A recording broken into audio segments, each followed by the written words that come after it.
edital, assim, vai participar do prêmio, leia o edital.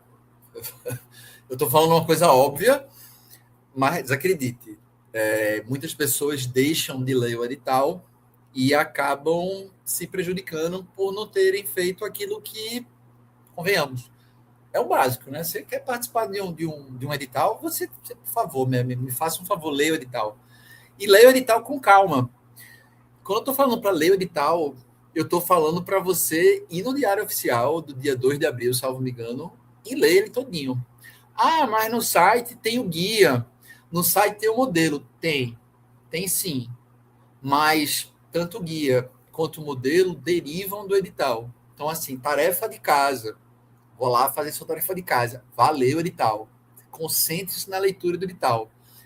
Eu vou falar de alguns pontos que eu considero que são fundamentais para quem está disposto a participar desse tipo de política que está envolta em muita polêmica, né?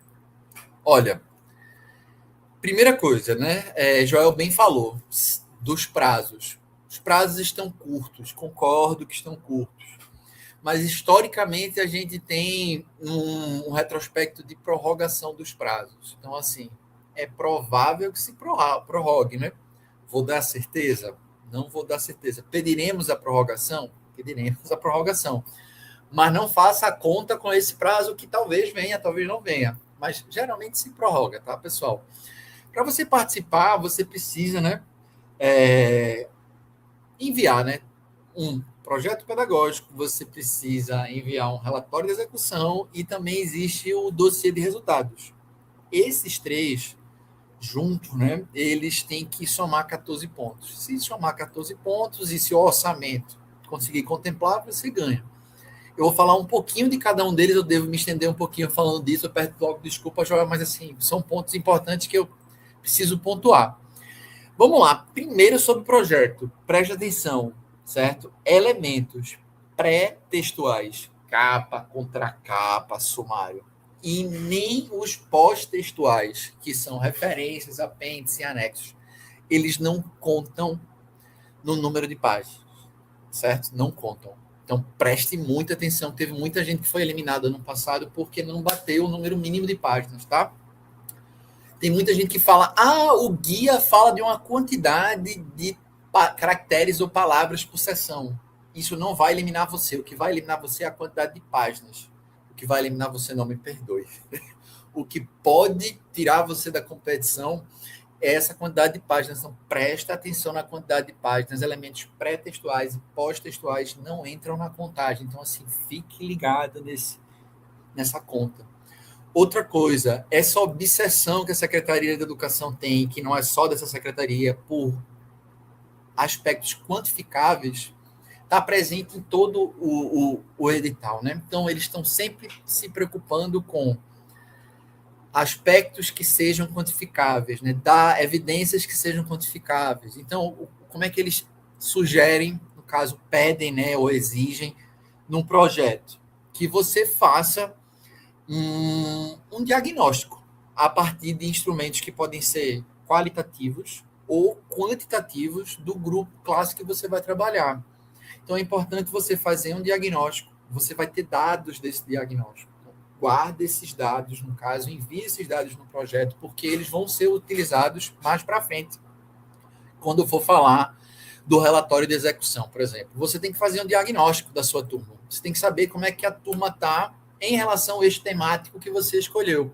Mas, assim, tem pouquíssimo tempo para fazer isso. Poxa, tem pouco tempo. Mas, assim, a avaliação, ela tem que ter o diagnóstico. A avaliação diagnóstica, você vai ter esses dados. E tem que ser dados que sejam quantificáveis. Você pode fazer uma avaliação qualitativa e quantitativa, mas, assim, você vai ter que compilar esses dados. Então, preste muita atenção nisso. Importante também você conseguir pegar informações do projeto pedagógico da sua escola. É nesse projeto pedagógico que a gente tem um mapeamento, que a gente tem uma identificação do que é a comunidade escolar. Então, os desafios da comunidade escolar estão no projeto pedagógico. Esses desafios têm que dialogar com o seu projeto. Então, já são duas coisas. Você precisa dialogar com os desafios da sua comunidade escolar que estão no projeto pedagógico da sua escola e você precisa fazer uma avaliação diagnóstica que tenha dados quantificáveis, mensuráveis, assim. Preste muita atenção nesse aspecto, porque eles vão aparecer naquilo que o edital chama de relatório de execução, né? No relatório de execução, é importantíssimo você apresentar quais foram os aspectos quantificáveis lá do projeto inicial, né, que melhoraram. Você fez uma avaliação diagnóstica, você, por exemplo, identificou que os estudantes estão com dificuldade em certas habilidades, está lá no diagnóstico. Você fez o projeto e mostrou no projeto que a sua intervenção fez com que essas habilidades melhorassem. Você mostra uma curva de desempenho, você pode mostrar as notas dos estudantes, você pode mostrar as respostas que eles deram. Então tem muitas coisas que podem ser feitas para você comprovar que a intervenção pedagógica ela melhorou aqueles aspectos que foram diagnosticados que você vai ter que fazer agora, nessa semana, no projeto pedagógico, né? Então, por favor, fiquem muito atentos a essas questões dos indicadores e dos resultados alcançados, né? Se eu estou falando de um relatório de execução, eu tenho que apresentar quais são esses resultados, né? Então, prestem atenção no seguinte.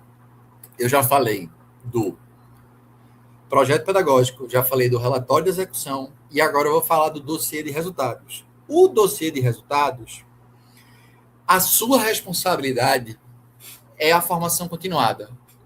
Prestem atenção que foi reaberto aquela formação continuada do Transforma, que foi apresentada, foi reaberta recentemente. Ela é a única que é obrigatória. Se você não fizer essa formação, infelizmente, você não vai poder disputar. Você vai até poder disputar, mas você vai ser eliminado. Então, assim, é obrigatório participar da formação continuada que a Secretaria chama de Transforma Educação PB. As inscrições foram reabertas porque a gente do Sintep pressionou para que elas fossem. Muitos colegas ano passado não fizeram essa formação e, por conta disso, infelizmente, tiveram seus projetos desconsiderados. Mas, ainda sobre o que a gente conhece como dossiê de resultados, nós temos que totalizar um mínimo de 150 horas de formação continuada. Eu não sei quanto tempo o Transforma vai ser esse ano. Não sei. Mas, assim, você precisa ter um mínimo de 150 horas contando com o Transforma. O máximo de formação continuada que você pode ter são 300 horas. Você está agora aí na frente do seu computador, você está no seu celular aí, entre no AvaMec. Bote aí a AvaMec na barra de busca do Google.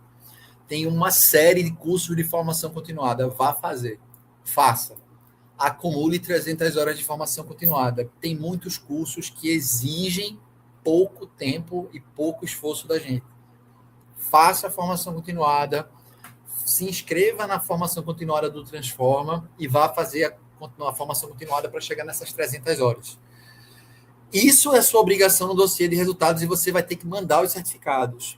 Agora, a parte que você não é responsável, entre aspas, mas acaba sendo, em certo sentido, é o IEG, o IDE e o IDEB. O IEG você já conhece, né? O Índice de Eficiência em Gestão. Esse ano tem algumas modificações no IEG. A gente já teve a divulgação do primeiro IEG desse ano.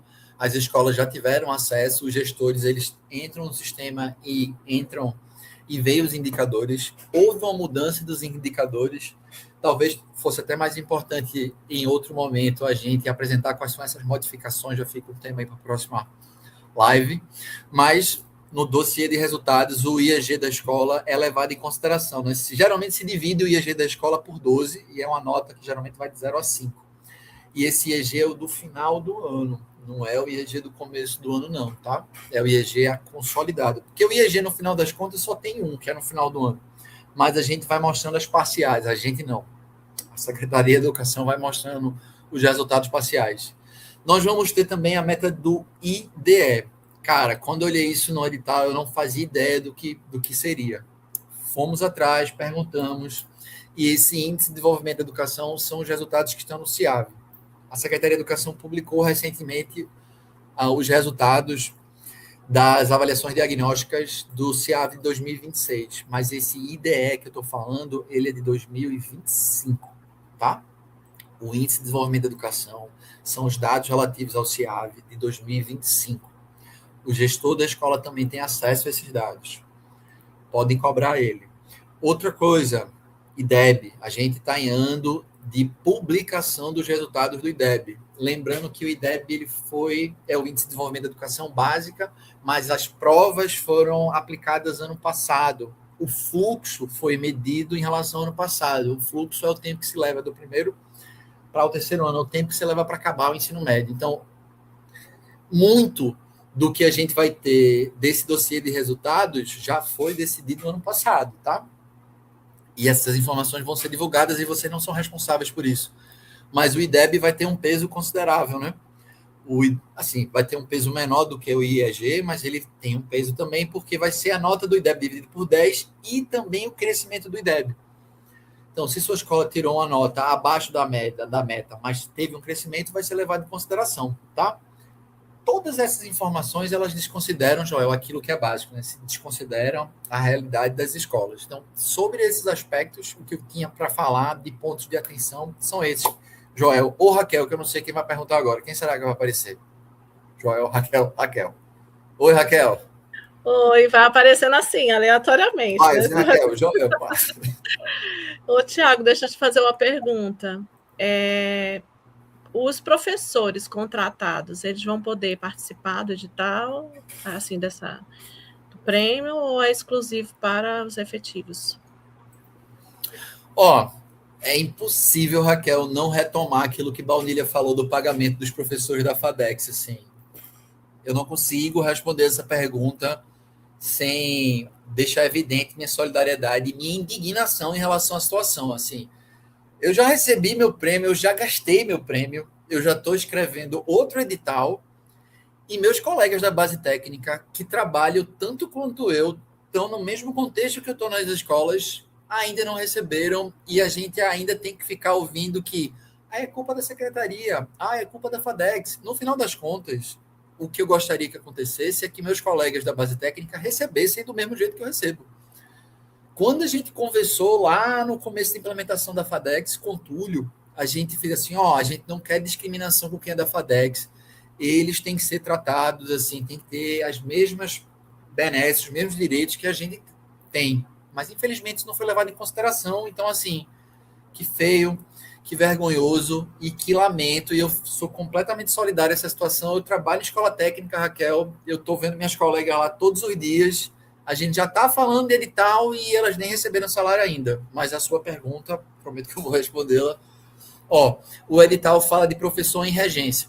Então, base técnica, prestador, pode sim. Até os professores que são readaptados também podem participar, mas aí eles têm que participar em parceria com os professores que estão em regência. Então, assim, podem participar.